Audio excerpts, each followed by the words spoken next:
And we are back. You're listening to Powerful Women Revealed. I'm your host, Nicole Perry. My guest is Cara Giuca, and you can connect with her on Facebook. Her page is Rise to Fulfillment, which is a beautiful page, and it's very inspiring. Thank you. So I hope people will go there and like your page and connect with you, because we connected on LinkedIn. We did. So we're not afraid. Nope, we're not afraid. We're like, see another powerful woman. We'll reach powerful women. We're like, let's connect. So I want to mention that, you know, in the song she just sang, I Love Heart. Oh, I was so happy to be able to play one of her songs. If you are serious. And, you know, you don't have to be that serious, but it is not a hobby for you. For me, no. If you treat this business like a business, it's going to pay you like a business. If you treat it like a hobby, it'll pay like a hobby. And we don't discriminate. We love everyone, regardless if you'd want to treat it like a hobby or an actual business. But for me, it's become much more. Yeah, because some people, whether they're women or men, might want to do it just for a little extra money for children's activities or pizza night with the family or smaller things like that. And sometimes when you start out with something slower and not real serious, it's not as daunting. Right. And you know, they do give you a lot of support, right? On your day-to-day operations, you're receiving all this support. Yes. And guidance and tools. There's major support, as much or as little support as you want, really. And how often? Is it 24/7? Always. It's always there for you. Really? Yes. Really? So your upline, you can reach out anytime? Anytime, yes. Okay. All right. Now, so it's not a hobby. It's not for you. It is a business. And you say that it's kind of a modern movement. Why do you say that it's a modern movement? Absolutely. Well, I feel that we're modern definitely in our products, but we're also modern in the business sense. We were well ahead of the curve in 2007. The doctors, I don't think people realize that we started out in retail stores. We were the number one brand at Nordstrom at one point. So for Rodan and Fields. For Rodan and Fields. So originally they started out with Proactive. They started out with Proactive. And that was infomercials. Because Yes. that's where I bought the Proactive. And I Right. was sold. And oh my God, who's the one on The Voice that is the Proactive guy? Adam. Oh, Adam Levine, yes. Oh, We yeah. love him. There's some, I was going to say Adam Chandler, or Sandler. Oh, or Adam. No, they're both great guys. But they have really great celebrities that stand behind the products. Mm-hmm. So the Rodan and Fields part started out in stores like Macy's and Nordstrom's? In 2002, yes. Macy's, Nordstrom's, all the major department store brands. Okay. And in 2007, the doctors were doing their research. They realized that it wasn't the woman necessarily behind those glass counters selling the products. It was friends recommending them to friends and sending their friends into the store to get them. So they made a very bold move, because we were doing very, very well in the department stores, but they made that bold move and pulled out. And were put into the hands of independent business owners like myself in 2008.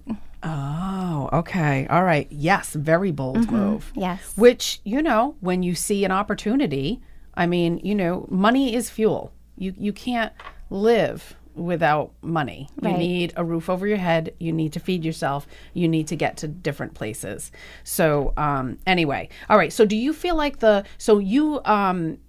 anyone on your team do the home party kind of thing? Or is really no one's doing that I'm kind of wondering if that's just my generation that thinks that that's going away.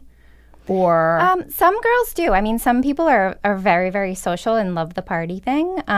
So they do it, and it works. I mean, we usually, when we launch our business, we have a launch party, just as you would launch a boutique or any type of business. And we invite our friends and family over and introduce them to the product.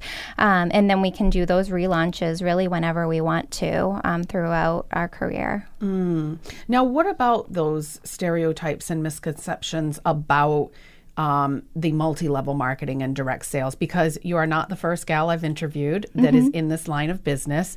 And I think, you know, I believe that if you have found something that you believe in and that you love, that there's no shame, there's nothing wrong with earning a living.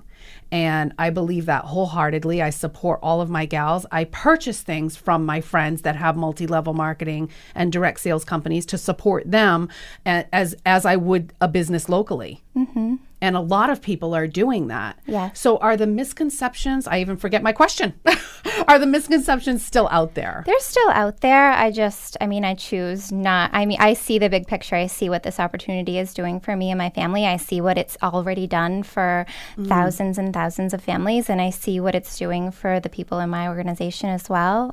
So I believe in that. And it doesn't help at all to listen to any type of negative talk. So. And I really feel like it's going away. I do. I feel like the stigmas are going away with time. But what are you really learning as a business owner, as a woman in business? What are some of the real solid things? Because you've got a psychology degree. So what are some solid things that you're taking away? I think the biggest part of it for me is really the mindset. I didn't start off as positive as I am today. It comes with failing forward, really. And I think failing forward has really shaped me. Failing forward. Yes. What does that mean? It means allowing yourself to fail, learning from it, moving forward, and gaining strength from it. Okay. Now, do you believe that you have to have certain characteristics to be in this line of work? I don't. What is that quote? Success is 20% skill, 80% mindset. So a lot of this can be learned. And as long as you have the right mindset, that positive mindset can take you very far. And some of those organizational skills can be taught. Yes, yeah. And you can learn tricks from other people. Absolutely. And do you all have team discussions where you share tricks and tips with each other? We do, yes. Okay, all 50 of you? No, we kind of break off into different groups and yeah. And have focus sessions? Right. It depends on what each person's goals are, what type of group that they would be in. I love that, focus sessions, focus meetings. All right. Now, how does being a leader, because your title in your description is a global entrepreneur, and I kind of elaborated on that for you, and I'm calling you a global entrepreneur leader because I feel like that's kind of what you are. You're walking you're walking the walk, not just talking the talk. How does that give you strength?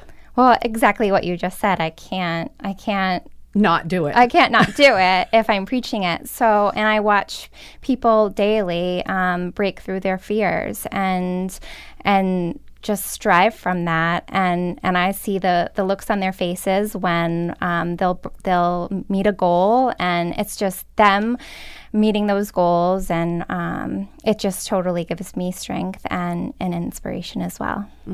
I would love that. See, that's to me is immediate gratification. And in my field, when I connect women, that when there's a powerful connection that I make with two other women in business, I get that same feeling. It gives me strength too. Absolutely. So, all right, well, we have to go to break. Okay. We have one last segment. You can connect with Cara Giuca on Facebook. Her page is called Rise to Fulfillment. I'm your host, Nicole Perry. You're listening to Powerful Women Revealed right here on 95.9 WATD.